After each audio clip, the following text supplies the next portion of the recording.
7장에서는 비판에 대한 그런 신앙생활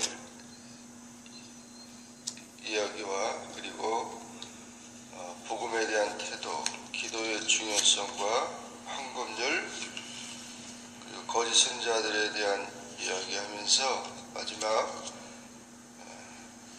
산상수훈의 설교를 이제 마치고 있습니다. 그래서 마태복음 5장부터 6장, 7장에 이르기까지 설교한 말씀이 마쳐지고 있습니다.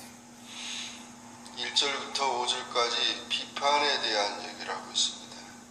비판을 받지 아니하려거든 비판하지 말라. 여기서 말하는 비판은 헬라어의 크리노라고 기록되는데, 이것은 자신이 재판장의 입장에서 남을 심판하거나 정죄하는 것을 말하고 있습니다. 자신의 기준으로 다른 사람을 판단하고 정죄하는 것입니다.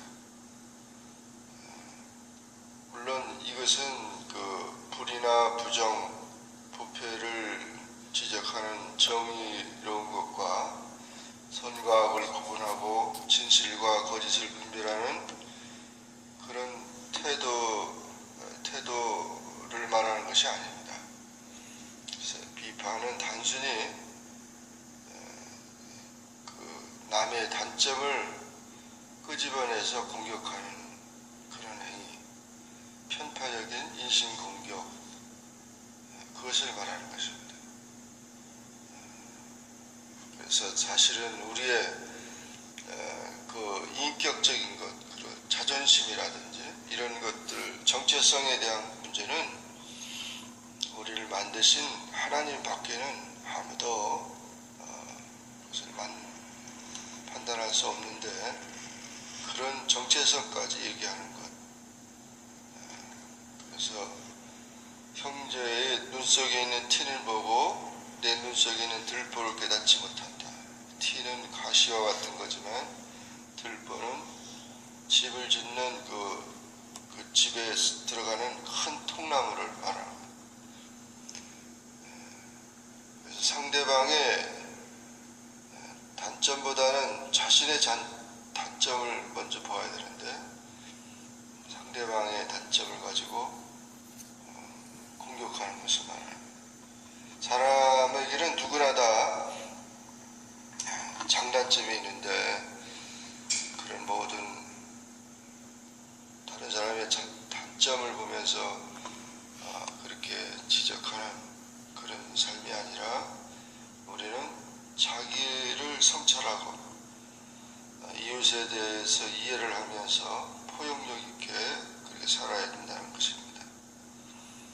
요즘에도 인터넷을 통해서 악플이라는 그런 것이 때문에 밤잠을 못 잘 뿐 아니라 괴로워하고 심지어는 자살까지 하는 그런 일들이 있는데, 이것은 참으로 아주 좋지 못한 그런 이야기입니다.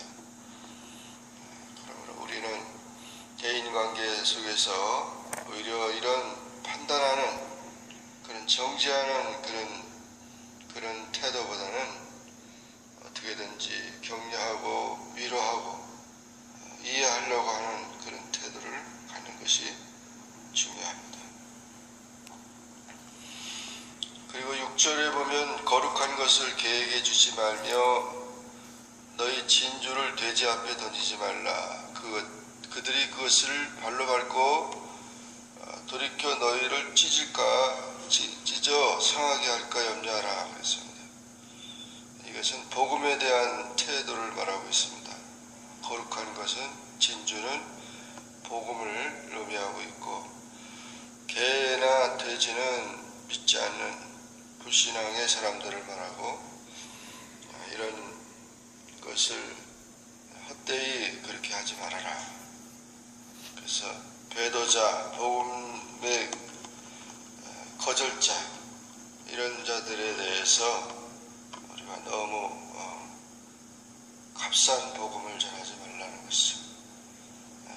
이와 같이 귀하게 복음의 진리의 귀중성을 지적하고 있는 것입니다. 11절부터 이제 기도에 대한 내용이 쭉 그렇게 기록돼 14절 11절까지 기록되는데, 구하라 그러면 너에게 줄 것이고 찾으라 그러면 찾을 것이고 문을 두드리라 그러면 너에게 열릴 것이다. 구하는, 여기서 구하라, 찾으라, 문을 두드리라는 기도의 3단계를 말하고 있어요. 하나님께 구하는 자면 그 기도하는 마음으로 찾아야 되고, 또 기도하는 마음으로 문을 두드려서 기다려야 되고, 그래서 이와 같이 기도의 3단계를 말하고 있어서 열심히 있는 기도의 생활을 분명히 말하고 있습니다. 또한 기도는 하나님과의 대화이기 때문에 자녀의 비유를 통해서 너희 중에 누가 아들이 떡을 달라는데 돌을 주며 생선을 달라는데 뱀을 줄 사람이 있겠느냐. 너희가 간자라도 좋은 것으로 자식에게 줄 줄 알거든 하늘에 계신 너희 아버지께서 구하는 자에게 좋은 것으로 주시지 않겠느냐.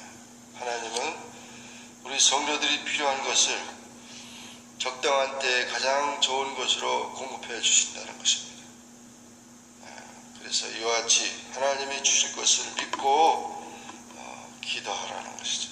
그래서 기도는 바로 하나님 앞에 우리가 하나님의 것을, 하나님의 은혜를 사모하는 방법이고, 하나님은 그 기도를 통해서 우리에게 필요한 것을 채워주신다는 것입니다. 12절은 그러므로 무엇이든지 남에게 대접을 받고자 하는 대로 너희도 남을 대접하라. 이것이 율법이요 선지자니라. 황금률, 골든룰이라고 하는 것인데, 많은 사람들은 내가 싫어하는 것을 다른 사람에게도 싫은 것이니까 하지 말아라, 이런 얘기를, 부정적인 표현들이 많이 있는데, 예수님은 오히려 적극적인 긍정적인 표현을 하고 있어요. 내가 좋은 것을 다른 사람과 함께 하라는 것이죠.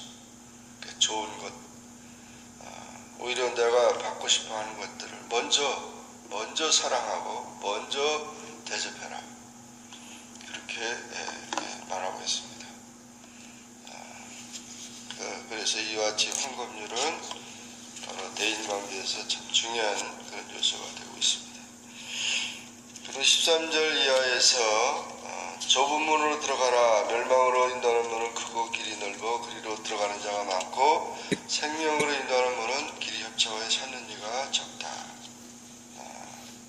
우리가 진리와 자유를 찾는 길, 또 복음의 말씀대로 사는 그 길은 좁은 길이라고 했습니다. 그러면서 15절 이하에 거짓 선지자들에 대한 교훈이 나타나고 있는데, 거짓 선지자들을 삼가라. 이들은 양의 옷을 입고 나오나 속에는 누력질한 일이다. 그들은 열매로 알다. 가시나무에서 포도를 엉겅퀴 해서 무화과를 따겠느냐. 나쁜 열매, 아름다운 열매와 나쁜 열매가 분간하듯이 그들은 열매로 그들을 알게 된다. 그리고 21절 이하에서는 주여 주여 하는 자마다 천국에 들어갈 것이 아니다. 하늘에 계신 내 아버지 뜻대로 하는 자라야 된다. 많은 사람이 주의 이름으로 선지자 노릇하고 주의 이름으로 귀신 쫓아내고 주의 이름으로 많은 권능을 행했다 할지라도 내가 도무지 알지 못하니 불법을 행하는 자들아 내게서 떠나가라, 그렇게 말한다고 했습니다. 그래서 지혜로운 자는 예수님의 말씀을 듣고 반석 위에 집을 지은 사람과 같다. 창수가 나고 바람이 불어 무너지지 않아. 그러나 어리석은 자는 모래에 지은 집과 같다. 그러면서 이런 모든 거짓 선지자들의 상태, 또 그런 거짓된 신앙에 대해서 지적하고 있습니다. 이렇게 하면서 말씀을 마칠 때 무리들이 가르침에 놀랐습니다. 예수님이 전한 것은 서기관들과 같지 않다. 서기관들은 율법을 전했지만 예수님은 완성시키는 복음을 전했기 때문에 더 생명 있고 능력이 있었던 것입니다.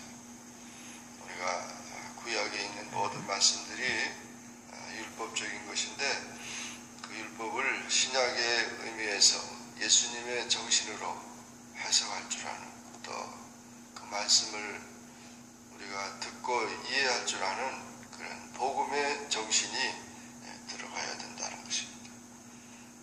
그래서 이와 같이 많은 사람들이 그 말씀을 들어서 예수님의 설교가 마치고 있습니다. 오늘 마태복음 7장에서 정말 우리가 이렇게 비판하는, 여기 대개 이제 이것은 많은 사람들을 비교하되 특별히 바리새인과 서기관들의 그 율법적인 것을 지적하면서 복음적인 것을 이끌었기 때문에 우리가 이런 모든 말씀들을 보면서 정말 귀한 그 거룩한 것을 발견하고 진주를 발견하는 그런 삶을 갖는 그런 생활이 되기를 주의 이름으로 축원합니다. 기도하겠습니다. 사랑해 주님 감사합니다. 주님의 은혜 가운데 또 기도함으로 하루를 살게 하시니 감사합니다. 마태복음 7장에 있어 율법사들과 서기관들과 바리새인들이 그들의 율법을 자랑하고 그들의 외식적인 것, 이런 모든 것들을 보면서 예수님은 율법을 하나하나 얘기하면서도 복음의 정신으로 새롭게 말씀을 증거함으로 많은 사람들이 정말 놀라며 권세 있는 새 교훈이라고 말씀했습니다. 주님, 우리가 이 말씀 가운데서 복음을 깨닫는 그런 지혜를 주시고 성령 아래서 이 말씀을 실천해 나가는 그런 삶이 되게 하옵소서. 비판에 대해서, 복음에 대한 태도에 대해서, 기도의 중요성에 대해서, 황금률에 대해서, 그리고 거짓 선자들을 삼가하는 것에 대해서, 이런 모든 것에서 하나님의 귀한 말씀을 지키며 또 은혜 가운데 사는 우리의 삶이 되게 도와주시옵소서. 오늘도 주님 안에서 감사하며 하나님께 영광 돌리는 귀한 하루가 되게 하여 주옵소서. 예수님의 이름으로 기도하옵나이다. 아멘. 하늘에 계신 우리 아버지여, 이름이 거룩히 여김을 받으시오며 나라의 임하옵시며 뜻이 하늘에서 인 것 같이 땅에서도 이루어지이다. 오늘날 우리에게 일용할 양식을 주옵시고 우리가 우리에게 죄진 자를 사하여 준 것 같이 우리 죄를 사하여 주옵시고 우리를 시험에 들게 하지 마옵시며 다만 악에서 구하옵소서. 되게 나라와 권세와 영광이 아버지께 영원히 있사옵나이다. 아멘.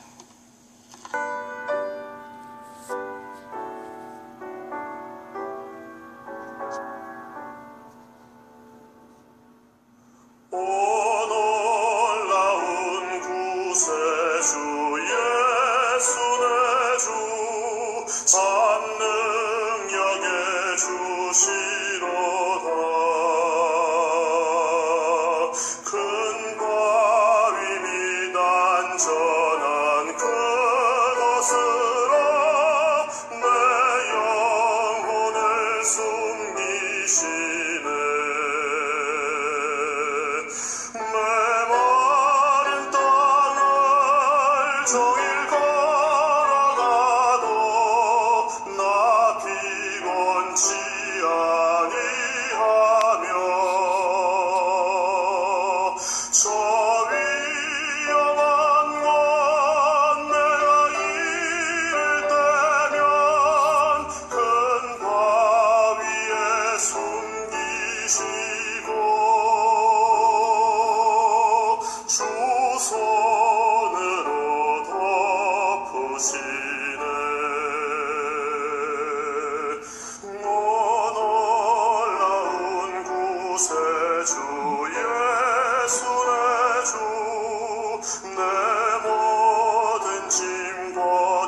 사